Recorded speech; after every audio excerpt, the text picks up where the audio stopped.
안녕하세요. 주식유치원 연어주의 김파고입니다. 오늘은 공모주 투자 영상이 아니라 이벤트 드리븐 전략 영상을 준비했습니다. 대주주가 아니라면 매년 연말 필승할 수 있는 필승 투자법을 소개해 드릴 테니 영상 끝까지 시청해 주세요. 매년 연말 반복되는 필승 전략을 먼저 소개해 드리겠습니다. 매년 12월이 되면 개인들 중에 대주주 지정을 회피하기 위해서 매도하는 물량이 나옵니다. 이러한 물량이 나오는 원인은 바로 대주주 지정인데요. 대주주 과세라 함은 연말에 주주명부 기준으로 2020년 현재 종목당 10억 원 이상을 보유했다면 차후에 해당 종목을 팔 때 이익에 대해서 양도소득세를 내야 합니다. 참고로 양도세는 양도차익이 3억 원 이하라면 22%, 3억 원 초과라면 27.5%를 내야 하며 주식이 취득한 지 1년 이내에 매도하는 경우에는 수익의 33%를 세금으로 내야 합니다. 따라서 이러한 양도세를 회피하기 위해서 개인들 중에 종목당 10억 원을 초과하는 주식을 보유한 큰손들의 경우에는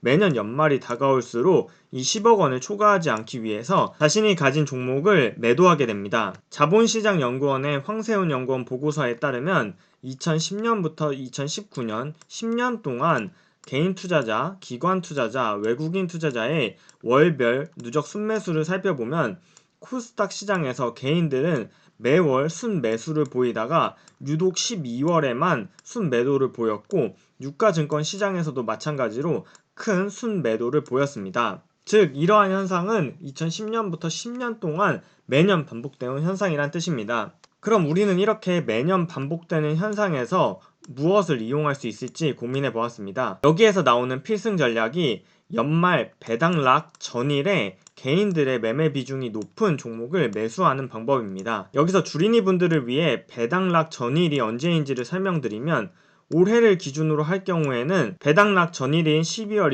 28일까지 주식을 매수해야 결제가 30일날 완료가 돼서 올해가 가기 전에 주주명부에 등재가 됩니다. 반면 배당락일은 배당을 받지 못한다 해서 배당락일이 되었는데요. 올해의 경우에는 29일 화요일이며 이날 매수하면 결제일이 내년으로 넘어가서 주주명부에 등재되지 못하기 때문에 해당 종목에 대해서 배당을 받지 못하게 됩니다. 이를 반대로 해석하면 28일까지 주식을 팔지 않으면 주주 명부에 등재되기 때문에 만약 큰손 개미의 경우에는 한 종목당 10억 원 이상을 보유했다면 대주주로 지정되어 나중에 주식을 매도할 때 양도차익세를 내야 합니다. 올해 대주주 지정 요건이 3억 원으로 하향되는 것이 주식시장에 큰 파장을 일으켰다가 결국 유예가 되면서 종목당 10억 원이 3억 원으로 하향되는 기준은 2023년부터 적용될 예정입니다. 요약하면 대주주 지정을 피하기 위해서 개인들이 어쩔 수 없이 28일 날까지 주식을 많이 매도하게 되는데 이날 오히려 주식을 매수하면 배당락일이 지나고 나서 해당 주주들이 다시 그 주식을 매수할 때 상승을 기대할 수 있다는 전략입니다. 그럼 배당락 전일에 어떤 주식을 사면 이러한 효과를 누릴 수 있을까요? 해당 전략의 목표는 큰손들이 대주주 과세 회피를 위해서 매도를 할 때 그 주식을 매수하는 것이기 때문에 개인들의 거래 비중이 높은 코스피보다는 코스닥에서는 제약, 바이오, 엔터같이 개인 투자자 비중이 높은 섹터가 그 효과가 극대화될 것입니다. 우리가 예상하는 대주주 개인들의 매매 행태는 배당락 전일에 대주주 회피를 위해 어쩔 수 없이 매도했다가 배당락일이 되면 전일 매도했던 물량들을 다시 매수하기를 기대하기 때문입니다. 올해도 이와 같은 일이 반복됐는지 주가를 살펴보면 화면에서 보는 표는 바이오 섹터와 5G 섹터의 2020년 12월 29일 화요일 등락률인데요. 오늘 바이오 섹터의 반등이 매우 셌는데 전일 등락률을 살펴보면 물론 상승했던 종목도 간혹 보이지만 대부분의 종목이 파란색으로 하락했다가 오늘 강하게 반등하는 모습을 보였습니다.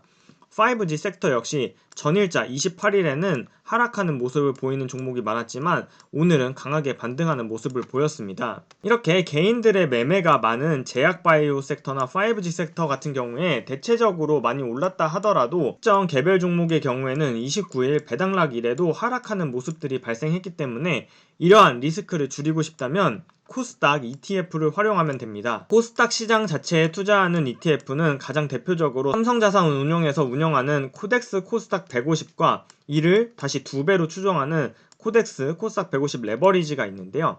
만약 28일 종가로 코덱스 코스닥 레버리지를 산 다음 오늘 종가로 팔았다면 오늘 하루 만에 수익률 6%를 달성할 수 있었습니다. 그럼 이러한 전략이 올해만 적용되는 건지 아니면 매년 그래왔는지를 살펴보면 매년 배당락 전일 종가에 코덱스 코스닥 150 레버리지를 매수한 다음 배당락 일 종가에 팔았다면 최근 6년 동안 단 한 차례 손실을 기록하면 성공 확률은 83%, 평균 수익률은 5.4%라는 높은 수익을 기대할 수 있었습니다. 2015년부터 2020년까지 6번의 기간 동안 배당락 전일은 조금 다를 수 있지만 이날 종가에 매수를 해서 배당락일 마지막 종가에 팔았다면 가장 많게는 10%의 이익을 얻을 수 있었고 예외적으로 2018년에만 마이너스 1% 손해가 났었습니다. 다만 이때 상황을 조금 더 자세히 살펴보면 2018년 배당락일 코스닥 150 레버리지의 시가가 무려 5%나 상승해서 시작해서 마이너스 1%로 하락 마감하는 모습을 보였습니다. 지난 6년 동안 6번 중에 성공 확률이 5번이나 되었고 하루 매매로 평균 5% 수익을 얻을 수 있는 전략인 것입니다. 이렇게 설명을 듣고 나면 이 좋은 전략을 왜 하루만 먼저 얘기하지? 라고 하실 수 있는데요. 저도 배당락일이 지나고 나서 오늘 주가 흐름을 살펴보니 다시금 이 전략이 생각났습니다. 하지만 너무 아쉬워하지는 마세요. 배당락일은 매년 우리를 찾아오기 때문에 이를 잘 기억해 두었다가 내년 연말에는 꼭 활용하셔서 좋은 수익 거두시기 바랍니다. 또한 이러한 맥락에서 1월 달에는 코스피 대형주보다는 코스피 소형주 혹은 코스닥 종목들의 수익률이 좋은 1월 효과라는 전략도 있으니 관심이 있으신 분들은 검색을 통해서 1월 효과에 대해 조금 더 찾아보시기를 추천드립니다. 영상 마무리하기 전에 주의사항 꼭 알려드리고 싶습니다. 본 영상은 매수 추천 영상이 아닙니다. 모든 투자는 투자자 본인의 책임이기 때문에 영상에서 언급하는 전략을 무조건 믿고 실행하시기보다는 본인이 좀 더 연구하시고 공부하셔서 투자에 대한 판단, 책임을 모두 본인에게 달려있다는 점을 꼭 명심하셨으면 좋겠습니다. 본 영상에서 제공하는 투자 정보는 투자 판단에 대한 조언일 뿐 제가 주식의 상승, 하락에 대해서 절대 보장하지 않습니다. 또한 주식유치원 야너주는 리딩방을 절대 운영하지 않으니까요. 이에 대한 피해도 없으시기를 당부드립니다. 주식유치원 야너주 이벤트 드리븐 영상에서는 잘 묵혀둔 현금으로 예금 이상의 수익을 내는 전략을 연구합니다. 앞으로도 이런 전략이 있다면 자주 소개해 드릴 테니 영상이 도움이 되셨다면 구독, 좋아요, 알림 설정 부탁드려요. 그럼 다음 영상에서 만나요. 안녕!